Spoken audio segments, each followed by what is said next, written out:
this half of the module, I'll show you how to debrief candidates after a second and third interview.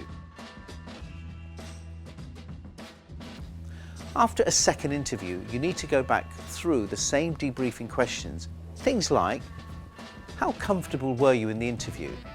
How confident are you now in your ability to do the job and meet their expectations? At this stage, are there any areas about the role that you're concerned about? If they're still interested and committed to the opportunity, you can now start to close them. I would ask, if you were offered the job for $47,000, as we previously discussed, would you accept it? The client's maximum budget is $47,000. Are you confident in the opportunity and the career progression in the company to accept $47,000? This is your first closing question, and it's normally where recruiters start compromising and making mistakes. Yes is the only acceptable answer. Or yes, as long as I get the training I need and the holiday I've booked in a couple of months' time. These are acceptable conditions. Judge them on a case-by-case basis. If they say no, ask them why and listen to their response. Addressing your candidate's concerns rather than trying to influence them will help you in the long run. How did the client close the interview? Based on the information we've discussed, would you accept an offer from the client subject to the final interview going well? At this stage, you need to address 3 potential concerns with the candidate. Is the location an issue? Would your candidate's commute cause problems down the line? Does your candidate have any medical issues which could stop them from accepting this role? Do they need to speak to anyone else before making a decision? It's important to find out if your candidate needs to talk to a partner or a family member before accepting an offer. You need to understand what their expectations are for your candidate in this role to help you manage any obstacles that may present themselves later on in the process. Ask your candidate, is he interviewing anywhere else? Although you would have asked this question early in the process, I'd always ask it again.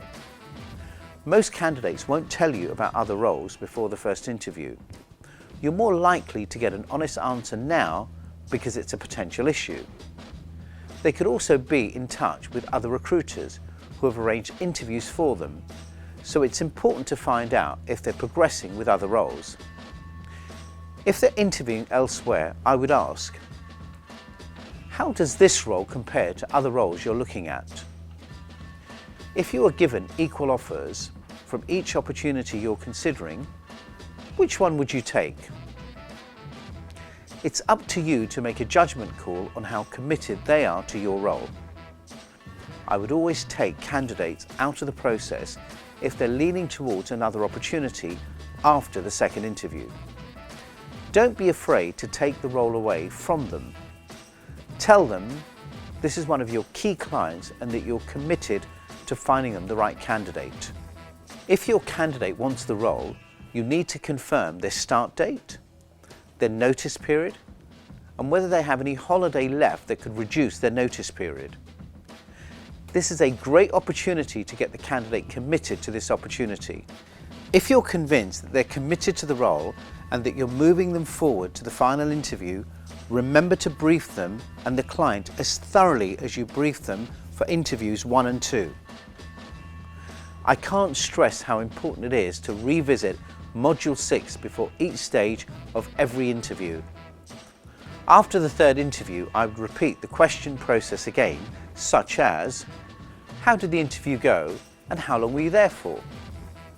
Could you still see yourself working in the organisation?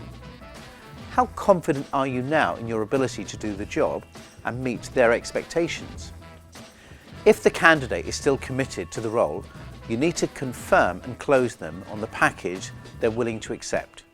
I would say something like, if the client makes an offer of $47,000, can I accept it on your behalf? If they say no, understand why. Remember, your candidate might need to talk to someone before accepting the offer. Gently ask the candidate What is preventing them from accepting the offer, and try to help them if you can? What figure can I accept from the client on your behalf? If the candidate wants more money than the package you previously agreed on, you know their interest levels have dropped. You need to understand why and make a judgment call from here. My key tips to take away from this module are: debrief your candidate straight after each interview and maintain the momentum of the process. If they no longer want the job, you can immediately start looking for someone else who does. Listen to your candidate. Their answers and their tone of voice will tell you what you need to know. Look out for the red flags. If you don't address the issues as and when they arise as part of this process, they will rear their head later on. Don't be tempted to take any shortcuts and simplify the process after each interview. Any compromises could put the placement at risk. Attention to detail in the debriefing stages is critical, so you must thoroughly follow the steps and questions outlined in this module.